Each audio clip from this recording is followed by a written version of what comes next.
केपी ओलीलाई सम्पूर्ण रूपले पदमुक्त गरेर खाली बनाएर बालकोट पठाउने उहाँहरूको उद्देश्य थियो। उहाँहरू त्यसबाट हारेर कान समातेर नसकेर अहिले चाहिँ यो बाटो लिएर हिँड्दै हुनुहुन्छ। एउटा कुरो के हो भने पार्टी ठुलो पार्टी, एकदम भयङ्करको पार्टी, धेरै नेता भएको, धेरै कार्यकर्ता भएको, धेरै जनता भएको पार्टी, तर छरपष्ट पार्टी, गतिहीन पार्टी, निर्णय गर्न असक्षम पार्टी हुनुभन्दा साझा मनोविज्ञानमा आधारित भएका योग्यतम नेता कार्यकर्ताहरूको सानै किन नहोस् त्यसैले मुलुक चलाउँछ। जब चाहिँ पार्टीमा निर्णायक क्षण आउँछ नि कहाँ टाँसिने, पेरिस डाँडा हो कि बल्खु हो, पेरिस डाँडा हो कि नेकपा एमाले हो भन्ने कुरा टुङ्गो लाग्ने स्थितिमा हेरिरहनु होला। कति मान्छेहरू त्यहाँ जान्छन्, कतिजना त्यहाँ पेरिस डाँडा नै हुन्छ भनेर ठोकुवा गर्ने आधार छ त। अब कस्तो भने अलिअलि पेरिस डाँडासँग मिसिँदा 1-2 सिट जितिन्छ कि भन्ने आशा हो। त्यहाँ पनि हुन्छ भन्ने त छैन। आफैले जितुला भन्ने त अब आखिरी संसदीय व्यवस्था हो, निर्वाचन नै हो महत्त्वपूर्ण कुरा, विजय प्राप्त गर्ने कुरा नै महत्त्वपूर्ण हो। त्योभन्दा बाहिर जाने कुरो छैन। अब बन्दुक बोक्ने होइन होला, आन्दोलन गर्ने होइन होला, एजेन्डै छैन केमा गर्ने। अरूको साथ सहयोगमा केपीएललाई चाहिँ कमजोर पार्छौँ भन्ने झलनाथ खनाल माधव नेपाल प्रवृत्ति र मुलुकलाई बनाउनुपर्छ भन्ने केपी ओलीको प्रवृत्ति, यो तीनटा प्रवृत्तिको बीचमा टकराव हुँदै आयो। र यो विवाद के पार्टी एकता भएपछि भएको भन्ने यहाँको विश्लेषण हो। खास गरी उहाँ 64 सालको निर्वाचनको बेलासम्म 14 वर्ष पार्टी प्रमुख भइसक्नु भएको थियो र उहाँले 64 सालको निर्वाचनमा त्यतिखेरको 240वटा निर्वाचन क्षेत्रमध्ये जम्मा 33 सिटमा जितेको नेकपा एमाले जस्तो पार्टीलाई त्यो रसातलमा पुर्याउने कर्म गरे बापत उहाँले राजीनामा दिएर पार्टी प्रमुखबाट बिदा लिनुभयो। फेरि उहाँको मनमा त्यो जागृत भएको त्यो पदप्रतिको उत्कट लालसाले गर्दाखेरि फेरि उहाँ चाहिँ उहाँसँग महाधिवेशनमा चुनाव लड्न आउनुभयो 9औं राष्ट्रिय महाधिवेशनमा। त्यहाँबाट नै वास्तवमा पार्टीभित्र चरम चाहिँ विवाद उत्पन्न भयो। सरकार हाम्रो पनि टिक्न दिइएन, अर्को बनाउने विकल्प पनि रहेन भने त संविधानको धारा 76ले स्पष्टै व्यवस्था गरेको छ। विकल्पविहीन अवस्थामा त रहने कुरो पनि भएन। अब हामीसँग भएको सरकार पनि नटिक्ने र अर्को बनाउन पनि उहाँहरू नसक्ने भएपछि त जाने त चुनावमै जान्छ। तर त्योभन्दा अगाडि नै उहाँहरूको हामीलाई समर्थन भयो भने हामी यही सरकारलाई 5 वर्ष टिक्छौँ। तत्काल त्यसै निर्वाचन प्राथमिकतामा चुनाव हाम्रो रहर पनि होइन, प्राथमिकता पनि होइन। यदि कथाले माग्यो भने त्यतातर्फ जान पनि सक्छ।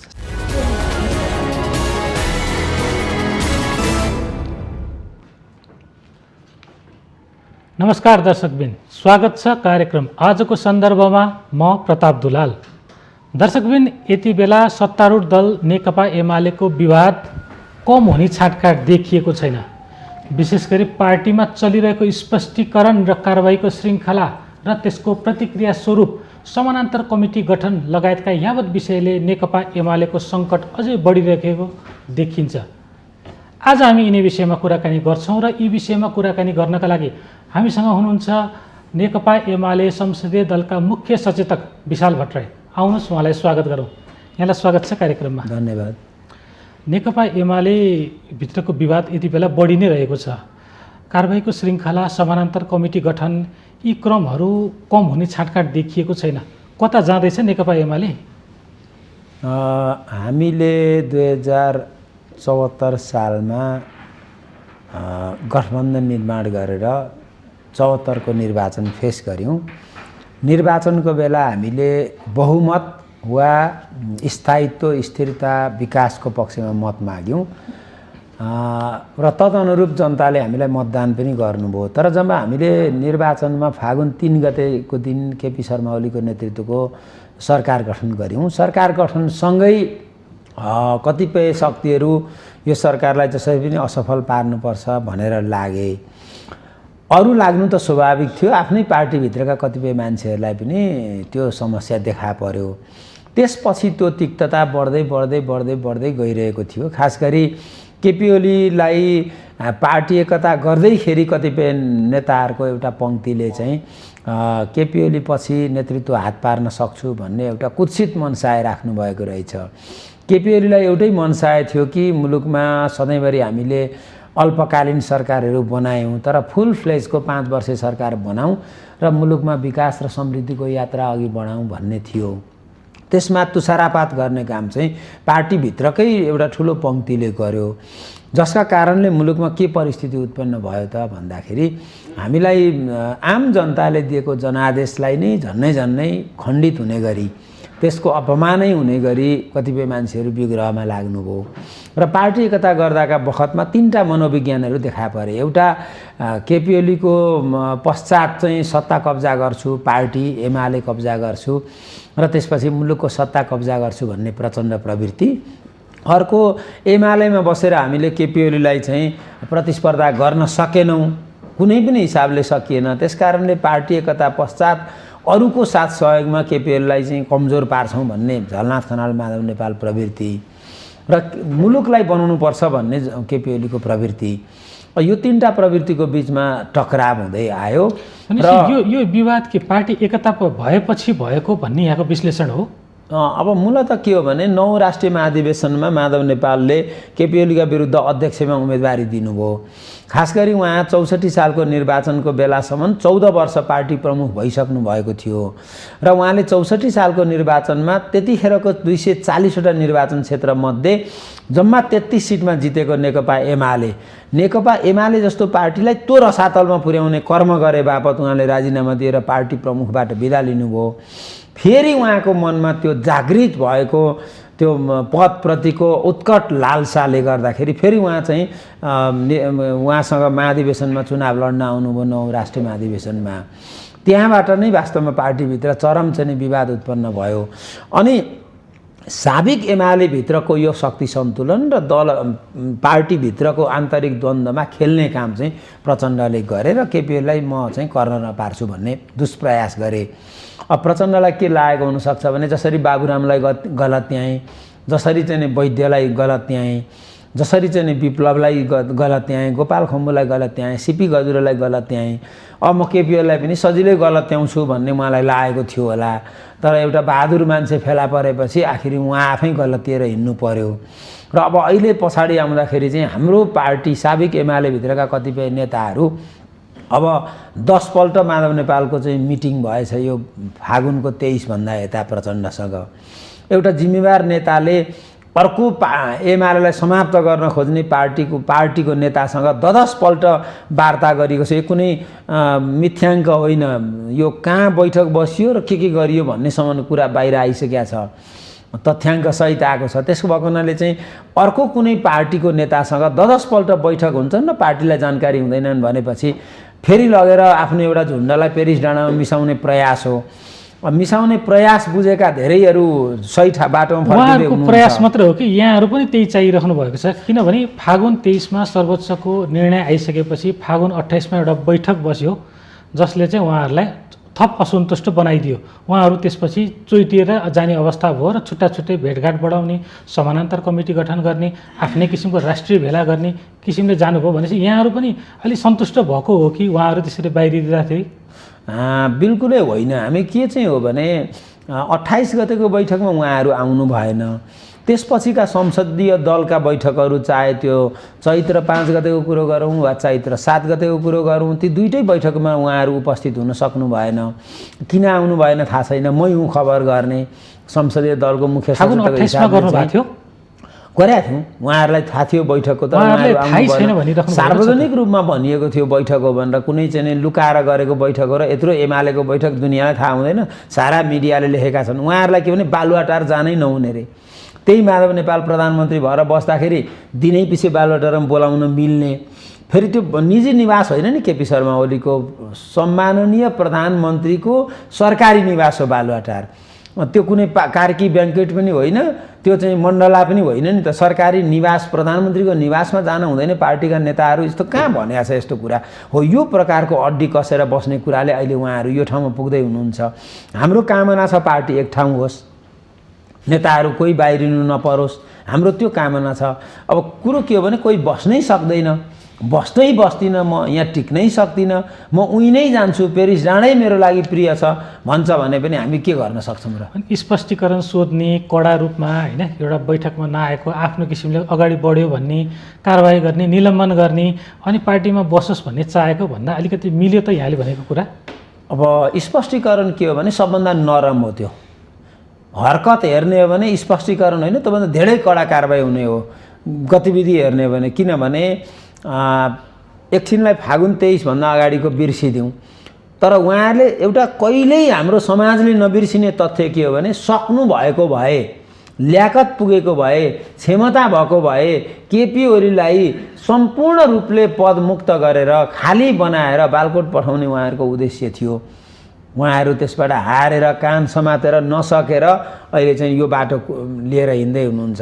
एउटा कुरो के हो भने पार्टी ठुलो पार्टी, एकदम भयङ्करको पार्टी, धेरै नेता भएको, धेरै कार्यकर्ता भएको, धेरै जनता भएको पार्टी, तर छरपष्ट पार्टी, गतिहीन पार्टी, निर्णय गर्न असक्षम पार्टी हुनुभन्दा साझा मनोविज्ञानमा आधारित भएका योग्यतम नेता कार्यकर्ताहरूको सानै किन नहोस् त्यसैले मुलुक चलाउँछ।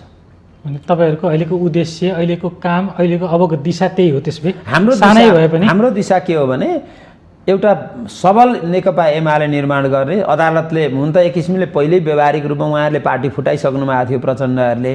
एउटा पार्टीको निर्वाचित अध्यक्षलाई 4 पल्ट सडकबाट निष्कासन गर्ने अनि दलको नेता मै हुँ भनेर चाहिँ घोषणा गर्दै हिँड्ने, प्रधानमन्त्रीको उम्मेदवार मै हुँ भनेर घोषणा गर्दै हिँड्ने। अब त्यो हिसाबले भन्दा त फुटिसकेको स्थिति हो पार्टी, तर अदालतले केवल वैधता मात्रै दियो, विभाजनलाई अलिकति सजिलो बनाइदियो। हामीलाई पहिला 74 सालको जेठ 2 गतेको अवस्थामा जानुस् भनेर भन्यो। अब कुरो के हो भन्नुहुन्छ भने हामी चाहन्छौँ बलियो पार्टी होस्, राम्रो होस्, सशक्त होस्, तर त्यसका नाममा एउटा लम्पसार परेको हात्ती जस्तो हेर्दा त भयङ्करको छ, भयङ्कर ठुलो कद छ, तर गतिहीन छ, उठेर हिँड्न सक्दैन, कुनै मोबिलिटी छैन। त्यस्तो पार्टी हुनुभन्दा त गतिशीलै राम्रो नि। भने नेमकिपाहरू जस्तै सानो आकारमा बस्नु पनि तयार, त्यसपछि यहाँहरू कम्तीमा सही निर्णय गर्न सक्छ नि। तर अब तपाईँले भने जस्तो नेकपा एमालेलाई नेमकिपा भन्नुभयो भने चाहिँ फेरि जुन हिसाबले तपाईँको व्याख्या पनि त्यो कहाँ पुग्छ भोलि रिजल्टले देखाउला। तर एउटा कुरो म तपाईँलाई के प्रश्न गरौँ भने आज नेकपा एमालेसँग जे छ नि, राजनीतिक दलसँग जनतामा अपिल गर्न सक्ने एजेन्डा, दृष्टिकोण, विचार र नेतृत्व चाहिन्छ। जनतासँग अपिल गर्न सक्ने र जनतामा जान सक्ने दृष्टिकोण सहितको पार्टी चाहिन्छ। हामीसँग आज जे छ नि त्यो यो मुलुकका कुनै पार्टीसँग न हिजो थियो न भोलि हुन्छ, न आज छ कसैसँग। तपाईँलाई म बताउन चाहन्छु, प्रत्येक घरले चिनेको सूर्य चिन्ह हामीसँग छ। पटक पटक जनताले भोट हालेको सूर्य। चुनाव चिन्ह कहिलेकाहीँ सूर्य बेगरको पनि चुनाव भयो होला नि त, एमाले छोडिदियो भने मान्छे पहिले गएर बुढाबुढीले कहाँनिर छ घाम भनेर खोजेको हामी प्रत्यक्षदर्शी हौँ। त्यो चुनाव चिन्ह हामीसँग छ र नेपालको तराई मधेसदेखि लिएर हिमाल पहाडसम्म प्रत्येक कुनामा पुगेको नेकपा एमाले छ। मदन भण्डारीले दिएको जनताको बौद्धले जनवाद जस्तो उत्कृष्ट विचार छ। 90 को दशकमा युरोपमा र तपाईँको चाहिँ सोभियत सङ्घ लगायतका थुप्रै देशहरूमा कम्युनिस्ट सत्ता ढल्दाखेरि नेपाललाई एउटा लोकप्रिय कम्युनिस्ट पार्टीको स्थापना गर्ने त्यही दृष्टिकोण हो। दुनियाँले यसबाट सिकेका छन्, कम्युनिस्ट आन्दोलनको लोकतान्त्रिकरण गर्ने विचार। चौथो कुरा, एउटा चमत्कारिक लिडरसिप हामीसँग छ, जोसँग चाहिँ जनतालाई अपिल गर्ने क्षमता, सामर्थ्य छ। र एक किसिमले भन्नुपर्दाखेरि तपाईँको चाहिँ अब असाधारण आत्मबल भएको नेता केपी ओली हुनुहुन्छ हामीसँग। र पाँचौँ कुरा के हो भन्दाखेरि जनतासँग नङ मासु जस्तो सम्बन्ध भएका लाखौँ कार्यकर्ताहरू हामीसँग छन्, जो चाहे त्यो वनको समितिमा बसेर होस्, चाहे उपभोक्ता समितिमा बसेर होस्, चाहे चाहिँ अरू विकासका एजेन्डा बोकेर होस्, प्रत्येक घरमा पुगेका एमालेका कार्यकर्ताहरू छन्। योभन्दा बलियो पार्टीहरू के चाहिन्छ? तर यहाँको जसरी अहिले पार्टीमा कारबाहीको श्रृङ्खला जसरी चलेको छ, स्पष्टीकरण सोध्ने, निलम्बन गर्ने, त्यो किसिमले यहाँको सङ्गठनात्मक संरचनालाई असर पार्दैन त? अब कतिजनालाई कारबाही गर्ने हो, अब बैठकमा जाने कति हुन्छन्, बैठक आयोजना गर्ने कति हुन्छन्, र्यालीमा जाने कति हुन्छन्, कसलाई कारबाही गर्ने हो, फेरि अनि यहाँले भनेको जस्तो बलियो सङ्गठन बाँकी रहला त? अहिले हेर्दा तपाईँले हेर्दा त्यस्तो देखिन्छ, अलिअलि मान्छे त्यसरी हिँडेको जस्तो हो। तर भोलि पर्सि जब चाहिँ पार्टीमा निर्णायक क्षण आउँछ नि, कहाँ टाँसिने, पेरिस डाँडा हो कि बल्खु हो, पेरिस डाँडा हो कि नेकपा एमाले हो भन्ने कुरा टुङ्गो लाग्ने स्थितिमा हेरिरहनु होला। कति मान्छेहरू त्यहाँ जान्छन्, कतिजना त्यहाँ पेरिस डाँडा नै हुन्छ भनेर ठोकुवा गर्ने आधार छ त? अब कस्तो भने अलिअलि पेरिस डाँडासँग मिसिँदा 1-2 सिट जितिन्छ कि भन्ने आशा हो। त्यहाँ पनि हुन्छ भन्ने त छैन, आफैले जितुला भन्ने त अब आखिरी संसदीय व्यवस्था हो, निर्वाचन नै हो महत्त्वपूर्ण कुरा, विजय प्राप्त गर्ने कुरा नै महत्त्वपूर्ण हो, त्योभन्दा बाहिर जाने कुरो छैन। अब बन्दुक बोक्ने होइन होला, आन्दोलन गर्ने होइन होला, एजेन्डै छैन केमा गर्ने। अब चुनावै लड्ने भएपछि त काहीँ न काहीँ टाँसिनु पर्दो हो। त्यसो हुँदाखेरि एमालेमा चाहिँ आउनै नसक्ने, बालुवाटारमा बैठक बोलाउँदा आउनु नसक्ने, आउनुहोस् तपाईँ हामी बसेर भनेर चैत 2 गते केपीओलीले फोन गर्दा माधव नेपालले एकदमै ठुलो चाहिँ सनक देखाएर म आउँछु बालुवाटार भन्नुपर्ने, अनि ल आउनुहोस् न त पार्टी कार्यालय भन्दा उहाँहरू नआउनुको एउटा कारण के बताउनु भएको छ भने बैठकमा उहाँहरू बोलाउनुहुन्छ तर भित्रबाट चुकुल लाउनुहुन्छ, हामी आउने वातावरणै बनाउनुहुन्न, उहाँहरू आफ्नो हिसाबले केन्द्रीय सदस्य धमाधम थप्नुहुन्छ, हामी नआओस् भन्ने चाहनुहुन्छ, कसरी जाने त्यस्तो बैठक पनि भनिराख्नु भएको छ। 14 वर्ष वातावरण बनाउनु पर्ने होइन। 14 वर्ष माधव नेपालले गरेको तुलनामा त 5% पनि गर्नु भएको छैन केपीओलीले। उहाँले बदला लिएकै हो त्यो बेला गरेको व्यवहार हेर्नु भने तुलना त हुन्छ नि, बदला हामीलाई चाहिएको छैन, हाम्रो बदला लिने उद्देश्य नै होइन। तर कुरो के भने यदि तुलना गरेर हेर्ने हो भने माधव नेपालको कार्यकालभरि तपाईँको टेलिभिजन मार्फत म स्पष्ट गर्न चाहन्छु, केपी शर्मा ओली त्यो बेलाको पनि एउटा सशक्त नेता, प्रभावशाली नेता, जबजको व्याख्याता, यो मुलुकका त्यो बेलाका 75 जिल्लामध्ये कुनै एउटा जिल्लामा एउटा अधिवेशनमा केपीओलीलाई पोस्टर छापेर चाहिँ जान दिएको रेकर्ड छैन माधव नेपालको पालामा। अनि चुकुल कसले लाएको, हिजो धन्न केपीओली चाहिँ 9 महाधिवेशनमा चुनाव जितेर आउनुभयो। अब लोकतान्त्रिक विधि र परम्परा मान्ने भने 9 राष्ट्रिय महाधिवेशनमा केपीओलीसँगै चुनाव हार्ने, अनि पेरिस डाँडामा गएर अध्यक्ष भनेर बोर्ड टाँसेर बस्ने, कस्तो कुन पार्टीको अध्यक्ष हुनुभएको हो? बिचमा चाहिँ धेरै घटनाक्रम भएर पनि होला नि त, जतिसुकै घटनाक्रम भए पनि अधिवेशन कुर्नु पर्दैन। त्यसमा त बिचमा प्रधानमन्त्री अर्कैले घोषणा गरेर हिँडे पनि भयो नि त, एउटा बालुवाटारमा सिंहदरबारमा बसिरहेको हुन्छ, अर्कोले चाहिँ गऱ्यो भने त हार्नेले। यो कुन तरिका हो? त्यसकारणले गर्दा कम्तीमा लोकतान्त्रिक संस्कार देखाउने हो भने अर्को महाधिवेशन कुर्नु पर्दो हो नि त। अहिले पनि खुला छ त, आउनुहोस् एमालेमा, ल ठिक छ एकछिनलाई अन्याय भयो, सबै कुरा सहेर बस्ने, महाधिवेशन चुनाव लड्दा भयो नि त। अनि महाधिवेशन फेस गर्न नचाहने, चुनाव फेस गर्न नचाहने, अनि बोर्ड टाँस्दै हिँड्ने, अन्त्य गएर चाहिँ म अध्यक्ष हुँ भनेर प्रचण्डले लगाइदिएको त्यो फुली कति दिन टिक्छ त? अहिले फागुन 23 को सर्वोच्चको अदालतको एउटा व्याख्या कस्तो थियो भने तपाईँहरू 2075 जेठ 2 को अवस्थामा फर्किनुभयो भनेपछि त्यहीँबाट सुरु गर्नुपर्नेमा यो फागुन 28 को घटनाक्रम किन भयो, जसले नयाँ केन्द्रीय कमिटी सदस्यहरू थप्ने, उहाँहरू नभएको बैठकमा 1-2 दिन कुर्ने, किनभने भोलिको दिनमा पार्टी फुट्यो भने सबभन्दा बढी अपजस्त प्रधानमन्त्रीज्यूले नै भोग्नु पर्ला, किनभने उहाँको अध्यक्षतामा पार्टी फुट्यो भन्ने लाग्ला, त्यो जोगाउनु पर्ने अहिले दायित्व उहाँमा थिएन र किन यो पार्टी फुटकै दिशामा अलि धकेलियो? अहिले एउटा कुरो के भने लोकतन्त्रलाई मजबुत बनाउनका लागि दलहरू मजबुत हुनुपर्छ।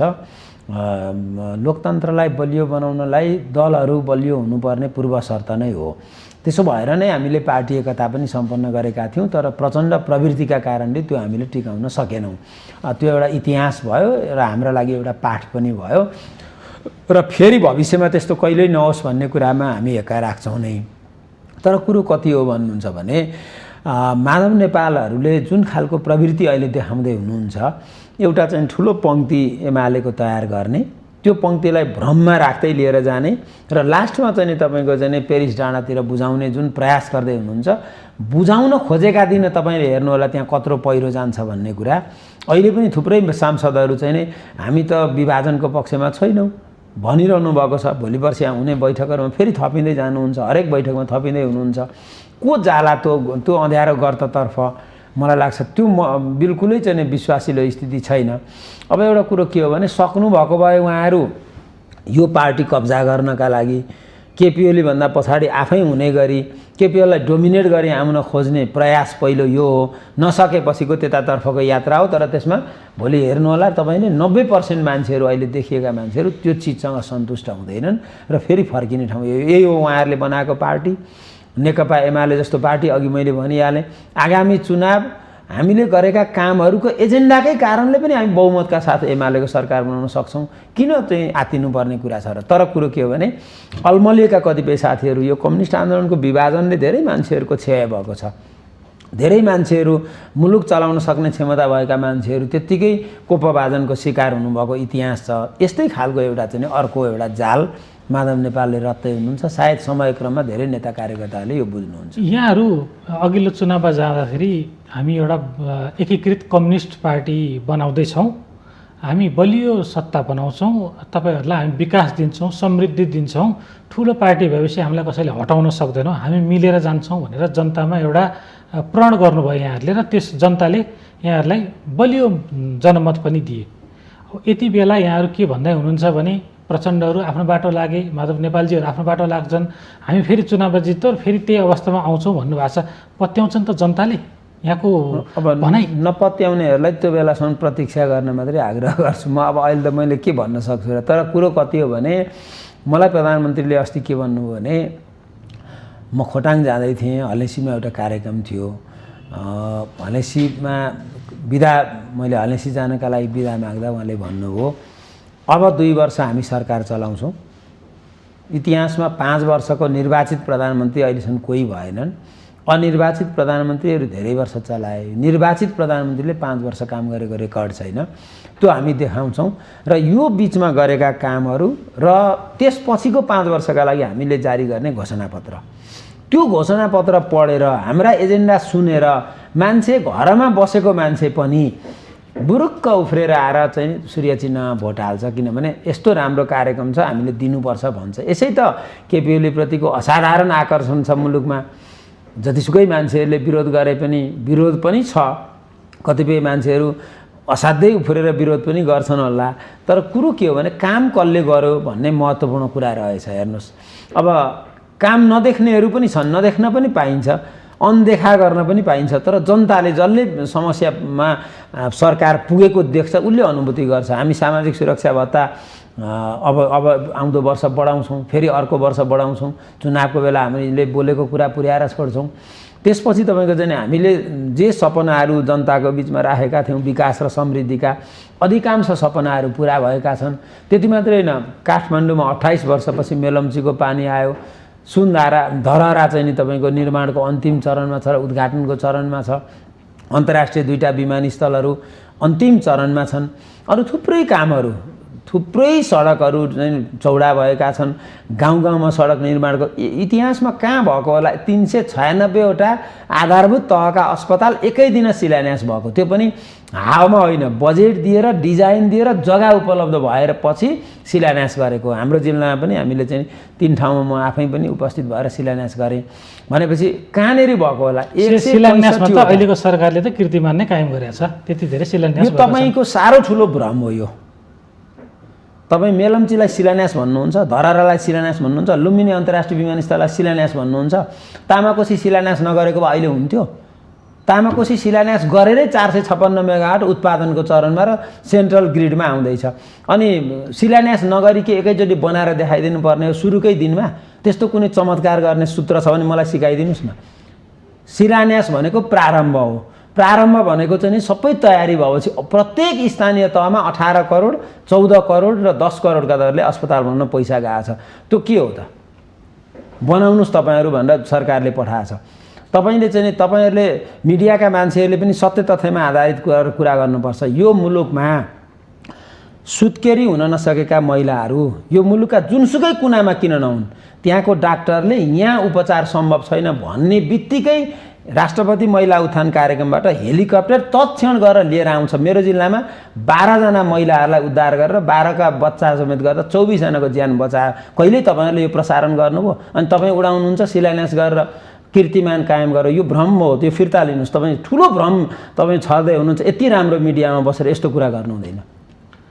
दर्शकबिन, यति बेला कार्यक्रममा पालो भएको छ विश्रामपछि हामी आउने नै छौँ, हामीसँगै रहनुहोला।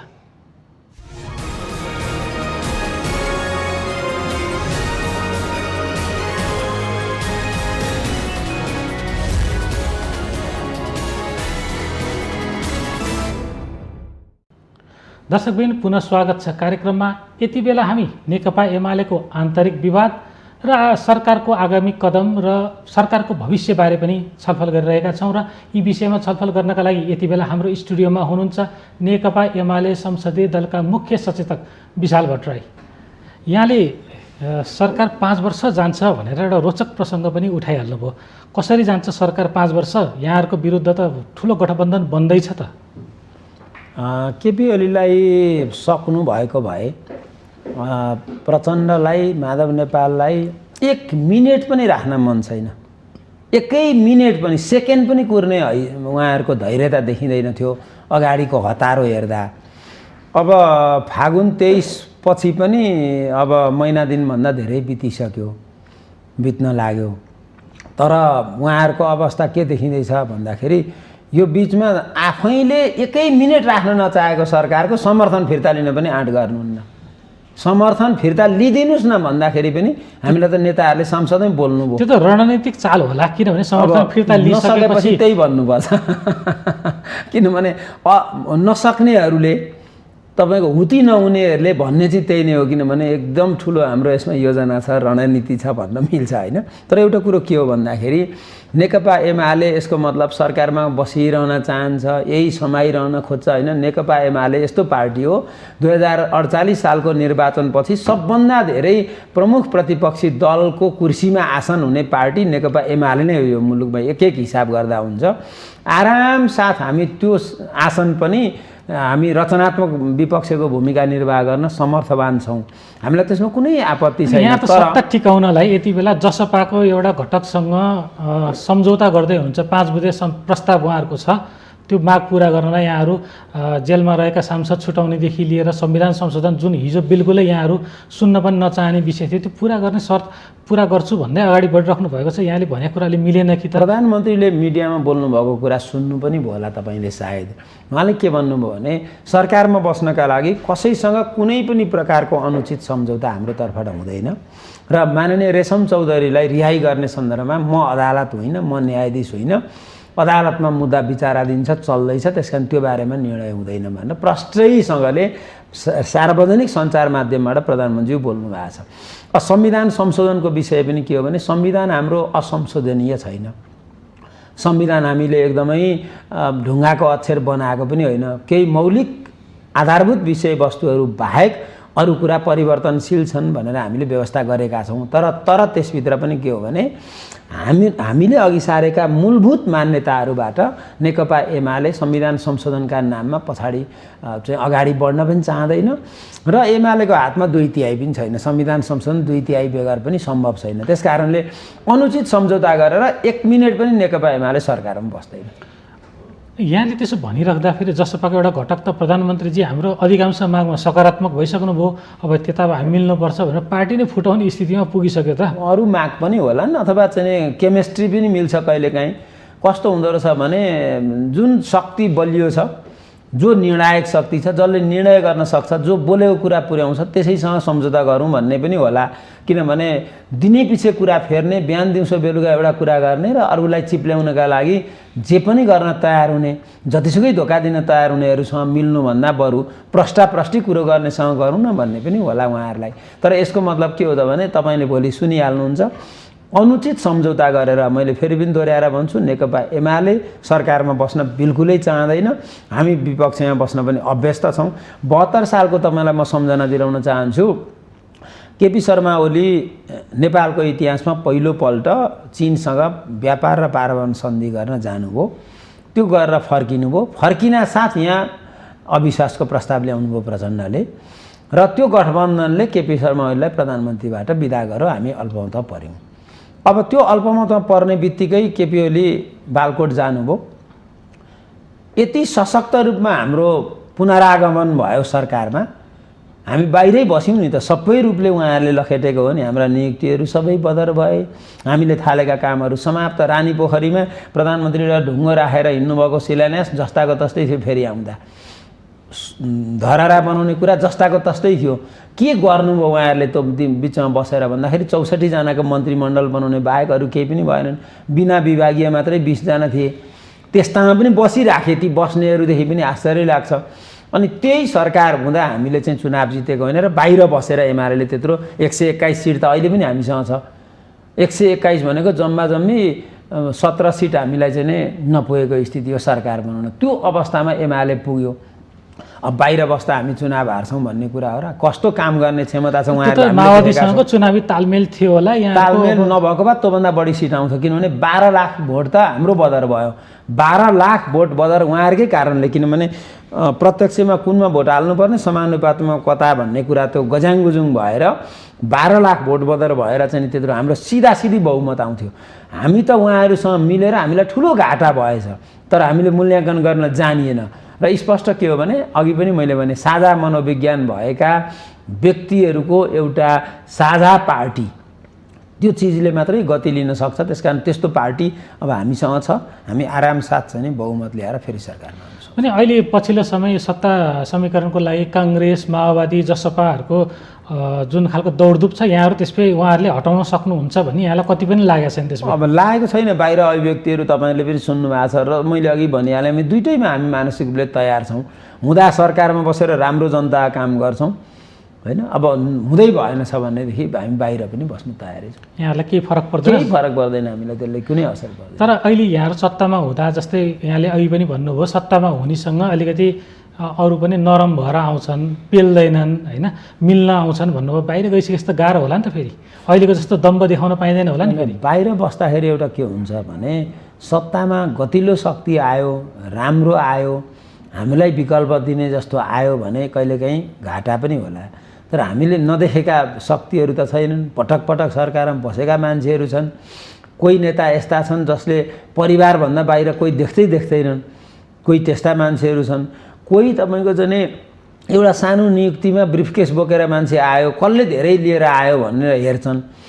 त्यो शक्तिहरू मिलेर बनेको सरकारले के गर्ला भन्ने हामीलाई राम्रो थाहा छ नि। त्यस कारणले गर्दा पनि हामी के ढुक्क छौँ भने हाम्रोभन्दा राम्रो त कुरो छोड्नु, सामान्य रूपमा मुलुक चलाउने ल्याकत पनि नभएकाहरू भएको कारणले हामीलाई खास डर छैन। यहाँ नेकपा एमालेको संसदीय दलको मुख्य सचेतक पनि हुनुहुन्छ। संसद 1 महिनादेखि बिना कामको चलिरहेको छ, किन बिजनेस दिनुहुन्न सरकारले? किन दिँदैन सरकार बिजनेस? संसद बिना काममा सभामुखले बनाउनु हो। तपाईँहरूले त्यतातर्फ ध्यान दिनुभएको छैन, किनभने तपाईँहरूलाई सरकारलाई गाली गर्नुपर्ने छ। कुरो कस्तो हो भन्नुहुन्छ भने यो स्याल हुइयाँ मचाइएको छ, बिजनेस भएन, सरकारले दिएन। एउटा अधिवेशनदेखि अर्को अधिवेशनको ग्यापमा सरकारले 8वटा अध्यादेश ल्याएको थियो। त्यो अध्यादेशमा खोप सम्बन्धी अध्यादेश पनि थियो र तेजाब आक्रमणबाट पीडितहरूलाई न्याय दिने गरी पनि आएको थियो, लगायतका थिए 8वटा। एउटा चाहिँ संवैधानिक परिषद सम्बन्धी पनि थियो, अर्को महिला हिंसासँग सम्बन्धित पनि थियो। अन्य दलहरू सहमत छैनन्। त्यो चाहिँ पेश भयो फेरि संसदमा। त्यो पनि तपाईँको मार्फत जानकारी गराउन चाहन्छु म। बरु अरू 7वटा चाहिँ पेश हुन पाएनन्, जुन राम्रा थिए ती चाहिँ पेश हुन पाएनन्। सबभन्दा आपत्ति भनिएको थियो उहाँहरूको तर्फबाट, ती चाहिँ पेश भए फेरि। अनि के हो त नियत? सरकारले बिजनेस, त्यो बिचको अध्यादेश हाम्रो तर्फबाट कानुन मन्त्रीले संसदमा टेबल गर्नुभयो। टेबल गरेपछि त एजेन्डा बनायो नि त सरकारले। हो, एजेन्डा प्रस्तुत गर्नुपर्छ कि पर्दैन सभामुखले भन्दाखेरि सभामुख आफै संलग्न भएर आफै के अरे सेटिङमा बसेर कसैलाई बहिष्कार गर्न लगाएर, कसैलाई बेल घेर्न लगाएर ती अध्यादेश पेश भएनन्। पेश भएका भए अहिले सभामुखले अध्यादेशमा हामी छलफल गर्थ्यौँ नि, अध्यादेशमा हामी छलफल गर्थ्यौँ, बिजनेसको कुरा समस्या हुँदैन थियो, ती पास गर्थ्यौँ। अब हेर्नुहोस् त, हामीले लगाएको खोप पनि गैर कानुनी हुने गरी खोप सम्बन्धी हामीसँग कानुनै छैन। हामीले ल्याएको त्यो हामीले लगाएको होइन, अहिले आएका खोपहरू जति मुलुकमा छन् ती पनि गैर कानुनी भइसके। त्यस कारणले गर्दाखेरि यो हदसम्मको निकृष्टता जुन देखाइयो संसदमा हो, त्यस कारणले बिजनेस नआएको। सरकारले 8वटा विधेयक ल्याएको बिजनेस बिना हुन्छ हो। यो खालको कुराहरू चाहिँ मिडियाबाट पनि तपाईँहरूले पनि आउनुपर्छ र भ्रम पाल्नु हुँदैन। अर्को कुरो के हो भन्नुहुन्छ भने निजामती सेवासँग सम्बन्धित अहिले चाहिँ विधेयक फेरि आइसक्यो, फुल हाउसमा आएको छ। त्यसपछि तपाईँको चाहिँ एउटा यो नेपाल प्रहरीसँग सम्बन्धित विधेयकहरू चाहिँ छ। 38वटा विधेयक त समितिहरूमा छन्, त्यो ल्याएर छलफल गर्न सकिन्छ नि, त्यो हामीले रोकेका छौँ र। तर कुरो के हो भन्नुहुन्छ भने खालि सरकारले दिएन भनाउनका लागि त्यसमा कुनै उत्प्रेरणा छैन, कुनै तत्परता छैन। समस्या त्यसरी भएको हो। प्रधानमन्त्रीजीलाई एउटा आरोप लगाइरहेका छन् सांसदहरूले, उहाँ संसद फेस गर्न चाहिराख्नु भएको छैन, संसदमा आउन सक्नु भएको छैन पनि भनिराख्नु भएको छ नि त। किन जानुहुन्न प्रधानमन्त्री संसदमा? एउटा कुरो के हो भन्नुहुन्छ भने केपी ओलीलाई पढ्न नजानेका मान्छेहरूले यसो भन्छन्, तर उहाँ जहिले एन्टी करेन्ट हिँड्न रुचाउने मान्छे हो र कसैसँग फेस गर्न सक्नु भएन भन्ने कुरा केपी ओली जस्तो पात्रका लागि उपयुक्त हो कि होइन। उहाँ उस्तै पर्दा उहाँ लाख मान्छे विरुद्धमा हुँदा पनि फेस गर्न सक्ने सामर्थ्य राख्नुहुन्छ। त्यो भारतीय सञ्चार माध्यमलाई फेस गरेको भ्रमणका बेला तपाईँ हामी सबैले देखेका छौँ। अहिले पनि कतिपय चाहिँ मिडियाहरू आएका छन्। अब संसद फेस गर्न प्रधानमन्त्री आँट गर्नुहुन्न होला। अरू फेस गरे जस्तो भएन नि त, किनभने आफूले भङ्ग गरेको प्रतिनिधि सभा त्यहाँ गएर बोल्नु पर्यो, ती सांसदलाई जवाफ दिनु पर्यो त्यो विषयमा। एजेन्डाहरू कहिलेकाहीँ फेल पनि हुन्छन्, कहिलेकाहीँ होइन। सरकार धेरै मुद्दामा हारिरहेको हुन्छ। प्रत्येक हारसँगै प्रधानमन्त्री भागेर हिँड्दैन। हारसँगै फेरि अदालतको हारलाई त हार पनि मानिँदैन। अदालतले चाहिँ संसद विघटन गर्न पाउँदैन थिएछ यो अवस्थामा भनेर ठिकै छ नि त, सँगसँगै अदालतले फैसला पनि गर्यो। हामीले संवैधानिक प्रश्नको निरूपण गऱ्यौँ। अब तपाईँ राजनीतिक प्रश्नको निरूपण गर्न 13 दिनभित्र संसद बोलाउनुहोस् भन्नुभयो। अदालतबाट फेरि प्रधानमन्त्री त्यो आदेश मान्दै संसदमा जानुभयो। संसदमा चाहिँ अहिले चलिरहेको छ। सुरुको बैठकमा उहाँ आउनुभयो, सभामुखज्यूले जान 45 मिनट ढिलो गरिदिनु भयो। प्रधानमन्त्रीज्यू 45 मिनट बसेर जानुभयो। अब बैठकै सुरु नगरिदिएपछि कहाँ जाने। अर्को दिन आउनुभयो, 25 मिनट बसेर जानुभयो प्रधानमन्त्रीज्यू। त्यसकारण त्यो चिजहरू चाहिँ तपाईँहरूले देख्नुपर्छ। र सत्य कुरा के हो त भन्दाखेरि सभामुखज्यूको कारणले, समन्वयको अभावको कारणले र एउटा चाहिँ के भने सभामुखको गरिमा राख्न नसकेको कारणले पनि कतिपय समस्या उत्पन्न भएको छ। यसमा सरकार जिम्मेवार छैन। सभामुखलाई ल गरौँ, अब आउनुहोस् के हो समस्या कुरा गरौँ भनेर गर्नुपर्ने होइन। सरकारले सभामुखलाई जिम्मेवारी थोपारिदिएर म पनि हुँ एउटा मुख्य सचेतकको भूमिकामा। सभामुखज्यूलाई मैले प्राय हरेक दिन जस्तो भेटेर, हरेक चोटि जस्तो मैले भनेको छु संसदमा यसरी प्रभावकारी बनाऊँ, सुन्ने समय सुरु गऱ्यौँ भन्यौँ। कम्तीमा समस्याहरू मुखरित भए। त्यसपछि हामीले विशेष समय राख्न लगायौँ। विशेष समय अहिले चलिरहेको छ। त्यसपछि थुप्रै समितिका प्रतिवेदनहरू, लोकसेवादेखि लिएर मानवाधिकार आयोगदेखि लिएर सबै प्रतिवेदनहरू पेश भइरहेका छन्। मुलुकले त्यो बारेमा जानकारी प्राप्त गरिरहेको छ। अब केही अब अध्यादेश त उहाँले इन्ट्री नै हुन दिनु भएन, नत्र त्यो अध्यादेशमा हामी छलफल गर्थ्यौँ। हुन त यसपल्ट संसद अधिवेशन अलिकति उत्तरार्धमा सुरु भयो। किन उत्तरार्धमा भयो भने संसद विघटन भएर पुनर्स्थापित नै ढिलो भयो। अब वैशाख बोलाउनु पर्ने बेलामा विघटन भयो। अब पहिलो बैठक अब बर्खे अधिवेशन हामी वैशाखबाट सुरु गर्दैछौँ भनेपछि अब यो त संसद त लामो जाँदैन। फेरि वैशाखमा केही दिनपछि त सुरु भइहाल्छ। त्यसबेला हामी सरकारको नीति कार्यक्रममा, प्री बजेट डिस्कसनमा, बजेटमा डिस्कस गर्छौँ, मन्त्रालय वाइज छलफलमा भाग लिन्छौँ। त्यो प्रभावकारी हुन्छ र त्यसबेला कयौँ विधेयकहरू पनि हामी पास गर्छौँ। भनेपछि अहिले संसद अधिवेशन अन्त्य हुँदैछ भनेर बुझ्दा हुन्छ। अन्त्य त चैत मसान्तमा स्वतः हुने नै हो, किनभने वैशाख चाहिँमा नयाँ अधिवेशन राख्नुपर्ने कारणले यो सेड्युलमै अन्त्य हुने हो। यसमा कुनै शङ्का गरिरहनु पर्ने कुरै होइन। के छ, सभामुखहरूसँग सल्लाह हुन्छ कि दुईटै हाउसको सभामुखसँग सल्लाह गर्ने कि पहिला जस्तै आफू खुसी गरिदिने? अहिले त राष्ट्रिय सभा चलेको छैन। त्यस कारणले गर्दा हामीले राष्ट्रिय सभामा अब कसरी चलाउने भनेर छलफल गर्छौँ। सबैसँग हाम्रो परामर्श हुन्छ। अब अहिलेलाई प्रतिनिधि सभा अन्त्य गर्ने बारेमा सभामुखसँग कुराकानी हुन्छ। अधिवेशन अन्त्य हुन्छ। अधिवेशन अन्त्य भइसकेपछि अनि हामी चाहिँ फेरि नयाँ अधिवेशनको तयारी गर्छौँ। भने यहाँको केन्द्रको विवाद प्रदेशसम्म पनि पुगिरहेको छ। यति बेला प्रदेशमा पनि तनावको स्थिति छ। विशेष गरी लुम्बिनी प्रदेशमा त मुख्यमन्त्री विरुद्ध अविश्वासको प्रस्ताव ल्याउने चर्चा चलेको थियो। अन्तिम समयमा केही कारणले, जसपाको कारणले गर्दा रोकियो। भने उहाँहरू यसको वर्कआउट गर्दै हुनुहुन्छ। यी चिजहरूलाई अहिले अवमूल्यन गरिएको हो कि केन्द्रबाट हामी ठिक छ हामी सरकारमा छौँ, जे आउँछ परिआउँछ भनेर मात्र हेरिएको हो कि, अथवा त्यता पनि ध्यान दिनुपर्ने हो? नेकपा एमाले अलिकति संसदमा अलिक खेल्नुपर्ने, अरू कङ्ग्रेससँग पनि कुराकानी गर्नुपर्ने त्यो खालको अवस्थामा होइन र? तर त्यो कुरा वास्ता नगरिकन आफू मात्र ढुक्कसँग बसेको जस्तो देखियो नि अहिले त। अनि हामी हामी ढुक्क छौँ। किन ढुक्क छौँ भने जसले हाम्रो एजेन्डा मन पराउँछन् उसले हामीलाई समर्थन गर्छन्, एजेन्डा मन पराउँदैन उसले समर्थन गर्दैन। अब प्रदेशका कति ठाउँमा हाम्रा सरकार थपिँदैछन्। सुदूरपश्चिममा कर्णाली प्रदेशमा हाम्रो सरकार बन्ला। हिजो अस्ति भारी अल्पमत भनेको 1 नम्बर र बागमती प्रदेशमा पनि हाम्रो सरकार स्ट्रङ भएको छ। त्यसपछि अब गण्डकी लुम्बिनीको खास ठुलो समस्या जस्तो मलाई लाग्दैन। हाम्रो त सरकार पहिलाभन्दा बढेर गएको देखिन्छ। सङ्घीय सरकार पनि जनता समाजवादीको समर्थन रहँदासम्म यो सरकार पनि रहन्छ। तर अघि मैले भनिहालेँ यसमा टाँसिरहनका लागि हामी जे पनि गर्नुपर्छ भन्ने पक्षमा छैनौँ। तर सरकार चलाएर सरकारमा बसेर राम्रा काम पनि हामी गर्ने त्यो पनि हामीसँग अप्सन छ। त्यसमा हामी जान्छौँ र देश जनतालाई तिनै तहको सरकार मार्फत राम्रा कामहरू गरेर मुलुकमा सुशासन दिएर विकासको यात्रा अघि बढाएर फेरि हाम्रो पार्टीलाई हामी मजबुत बनाउँछौँ। प्रतिनिधि सभा विघटन भइसकेपछि यहाँको दलले नयाँ निर्वाचनको एउटा बहस सुरु गरेको थियो।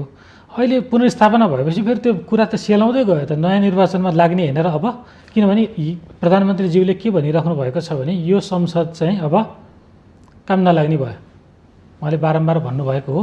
अब फेरि यो संसदमा गएर सत्ता समीकरणको खेल भयो भने नराम्रो खेल हुन्छ, विगतमा 52-54 सालको जस्तो अवस्था आउँछ, त्यसकारण नयाँ निर्वाचन नै विकल्प भनिएको थियो। अहिले पछिल्लो समय त फेरि त्यो नारा त बिस्तारै सेलाउँदै गयो त, फेरि नयाँ निर्वाचनमा जाने सोच छ कि छैन नेकपा एमाले? हाम्रो चुनाव हाम्रो रहर होइन, हाम्रो 5 वर्ष सरकार चलाउने नै रहर हो र 5 वर्ष जनताको पक्षमा सरकारको तर्फबाट काम गर्ने हो। अघि पनि मैले त्यो कुरा भनिहालेँ। र अब यदि सरकार हाम्रो पनि टिक्न दिइएन, अर्को बनाउने विकल्प पनि रहेन भने त संविधानको धारा 76ले स्पष्टै व्यवस्था गरेको छ, विकल्पविहीन अवस्थामा त रहने कुरो पनि भएन। अब हामीसँग भएको सरकार पनि नटिक्ने र अर्को बनाउन पनि उहाँहरू नसक्ने भएपछि त जाने त चुनावमै जान्छ। तर त्योभन्दा अगाडि नै उहाँहरूको हामीलाई समर्थन भयो भने हामी यही सरकारलाई 5 वर्ष टिक्छौँ। तत्काल त्यसै निर्वाचन प्राथमिकतामा चुनाव हाम्रो रहर पनि होइन, प्राथमिकता पनि होइन। यदि कथाले माग्यो भने त्यतातर्फ जान पनि सक्छ। जस्तै एउटा यहाँले अब जवाफ नदिन पनि सक्नुहुन्छ, तर मैले यहाँ सोध्न चाहेँ। जस्तै माओवादी पार्टीले टोपबहादुर रायमाझी, लेखराज भट्ट, प्रभु शाह लगायतका जुन एमालेतिर आउनुभयो उहाँहरूलाई कारबाही गर्नुभएको छ। र जस्तै खानेपानी मन्त्री हुनुहुन्छ, उहाँलाई पनि, उहाँ अहिले सांसद पनि हुनुहुन्न, मन्त्री बनाउनु भएको छ। उहाँलाई सांसद बनाउने प्रक्रियाहरू यहाँ केही सुरु गर्नुभएको छ कि के छ? यहाँहरूको कसरी अगाडि बढिरहेछ? अलिकति भद्रगोल जस्तो देखियो नि यतिखेर। हाम्रो संविधानले स्पष्टै व्यवस्था के गरेको छ भने गैर सांसदले पनि 6 महिनासम्म मन्त्री हुन पाउने व्यवस्था गरेको छ। त्यसै अनुसार खानेपानी र खेलकुद मन्त्री गैर सांसद पनि मन्त्री हुनुहुन्छ। त्यो बेला चुनावको घोषणा गरिसकिएको कारणले गर्दा हामीले त्यो गर्ने स्थिति बन्यो, किनभने चुनावसम्म चाहिँ यही सरकार रहनेवाला थियो। अब अहिले चाहिँ परिस्थिति अलिकति बदलियो, प्रतिनिधि सभा पुनर्बहाली भइसकेपछि यस्तो बेलामा चाहिँ सांसद पद परित्याग गरेर भए पनि उहाँहरू नेकपा एमालेमा आउनुभयो, सूर्य चिन्ह जब मान्न तयार हुने जुन स्थिति बन्यो त्यो हाम्रो लागि त खुसीको कुरा हो। एकदमै पार्टीभित्र यहाँहरू पनि बलियो हुनुभयो उहाँ आएपछि हामी खुसी छौँ। 23 जना बादलको नेतृत्वमा 23 जना होनहार कमरेडहरू, केन्द्रीय सदस्यको हैसियत राख्ने, माननीय मन्त्रीको हैसियत राख्ने मान्छेहरू आउनुभयो। त्यो हाम्रो लागि चाहिँ नेकपा एमालेका लागि सुखद पक्ष हो। र अलि थुप्रै अहिले चाहिँ जिल्ला जिल्लामा गाउँ गाउँमा नेकपा एमालेमा प्रवेश गर्ने लहर पनि चलेको छ यो बेला।